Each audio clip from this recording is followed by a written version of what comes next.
Hey guys, today's story is about a longtime friend that really isn't a friend.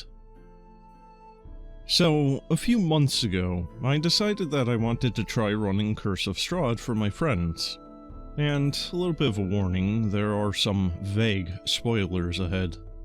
My friends, whom I shall refer to as Wizard, Rogue, and Bard, have been my friends since high school, and are probably the people that I'm closest to in the world. The Rogue had been playing D&D with me for years, and had plenty of experience. But the Bard had only played once or twice, but he made up for his lack of knowledge of rules and class abilities with his sheer enthusiasm for the game and willingness to RP. And as for the Wizard, they had only played a few times, but from what I had seen with them in the past, they had been something of a murder hobo with a reluctance to RP. Despite this, they were my friend and I wanted to have fun with them. So I hoped that they could learn. The problems began at the very beginning. While running the Death House in the first session, the Wizard wandered off from the others in the basement and got ambushed by ghouls. And with their con as a dump stat, they quickly dropped to 0 HP and failed their death saves, just as the party caught up with them. And because they died, they immediately called me an uncouth word for killing off their character when I knew that they didn't want to die. So they sulked in their chair for the rest of the combat, flicking a pocket knife open and closed while glaring at me. Now, I had actually prepared for the possibility of PC death this session, and had the character suddenly awaken with full health and a dark gift. Something that I had planned to have happen later, but moved it up in no small part on the fact that there was now a very angry person with a knife and a significant amount of muscle sitting across the table from me. After this, the session continued without much further incident, aside from the Wizard complaining that the combat was too hard. A few sessions later, Strahd himself made his first appearance. He was charming and outwardly cordial to the party at first, but the general creepiness towards Irina soon became apparent. I had known ahead of time that this would be a rather intense campaign with heavy themes, and had warned the players beforehand, asking them what specifically they would want warnings for, and if they had any hard lines on things that they didn't want included. I had compiled a list of trigger warnings for the players ahead of time to make sure that I didn't bring up any sensitive topics without warning. The Wizard, however, was extremely uncomfortable with the predatory vibes that Strahd gave off, and his reciprocation of the awkward Bard's flirting. They told the group chat that they didn't want to see Strahd, you know, the primary antagonist and the man on the cover of the book. And they accused us of sexualizing a predator for making jokes about the Bards seducing villains. I told them that while we could tone down the horny Bard jokes, I couldn't remove the main character or the themes of entitlement towards women. And they accepted this ruling begrudgingly. And throughout all of this, they didn't roleplay or interact much at all with the characters or the setting, and they complained that they had no investment in any of it. I wonder why. And as I wanted all of my friends to have fun, I specifically tried giving plot hooks and new NPCs tailored to the backstory to encourage them to be more involved. But this instead made them just complain that there was now too much going on, and it was hard to focus. Can't please this guy, can you?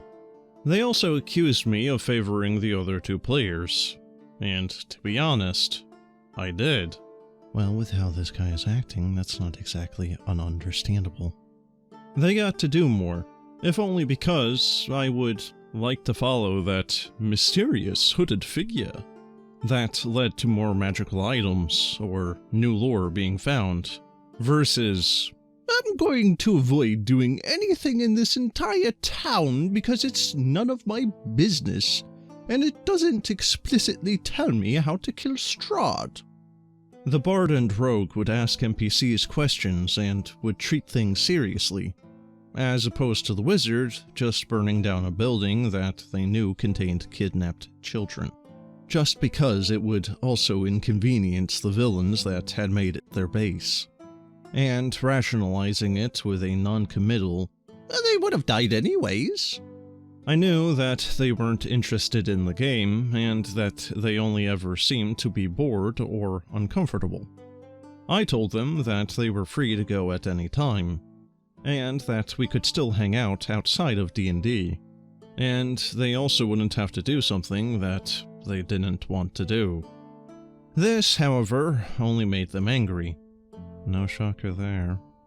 And they accused me of trying to force them to quit, and of ignoring their complaints and pushing them away when I knew that they had abandonment issues. Yes, I wonder why people keep leaving this guy. And with his victim card successfully played, I dropped the issue. Big mistake. Things went on like this for months, and the wizard never had anything good to say about the games, my DMing, or anything really, and ultimately texted me to ask that I speed things up and get to the boss battle because all of the lore and side quests were just getting in the way. I told them that this was not a video game, and they couldn't just speedrun the campaign, and I wouldn't cut the story short to satisfy one player. I told them that this was incredibly taxing on my mental health, and that's where everything went to crap. The wizard told the rogue and the bard separately that the game was emotionally draining me, and that they were concerned about my mental health, suggesting that I had some sort of unhealthy attachment to the campaign, and that they were worried. And without waiting for my input, they persuaded the rogue that I was an anxious wreck, and that the game had to end for my own well-being. And the two of them agreed to quit. And since I can't really continue the campaign with only one player, they basically cancelled my game for me. I only know any of this happened because the bard had a feeling that the wizard wasn't telling the full story, and sent me the screenshots. This all happened last night, and I'm typing this with a recovering hangover, a sense of betrayal in my oldest friend, and 15 unopened texts demanding that I text them back and apologize for ignoring them. I don't want to end this friendship after so long, but I really don't know what I'm supposed to do now. Any attempt at confrontation would end in them playing the victim or getting mad at me. And I don't really think that I can really move past this like nothing happened. I spent months on this, and spent hours a day working on session outlines, NPC notes, and painting minis.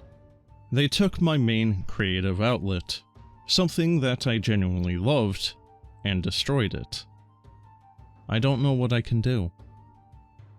Well, I can tell you what you should do, OP. Get the hell rid of him. This guy is not your friend. I don't care what he says or what you think.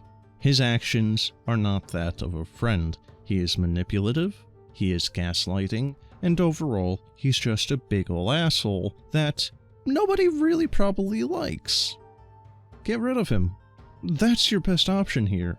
Get rid of him, ignore those texts, and let him be a very angry misanthrope by himself. If you want to keep with this guy as a friend, I don't know what he needs to do for a red flag that is going to set you off over the edge. I've had people like this for friends, and let me tell you, I don't regret dropping them like a stone in the water at any point. Not having that drama and bullcrap in the short term, and long term, is better for you. Sure, it sucks that you're losing a friend, but if this is your friend, what are your enemies like, buddy? Come on, man. I don't know if this guy would get physical, but if he was effectively threatening you with a pocket knife, then that's something I think that you should take seriously, and you might just want to not confront him directly and just, again, ignore him. Let him seethe, let him sit there and fester, and just overall avoid him and never talk to him again. But let me know what you guys think. Maybe you guys have better ideas than me for what the OP should do. And, as always, stay safe, stay sane, and have a good one.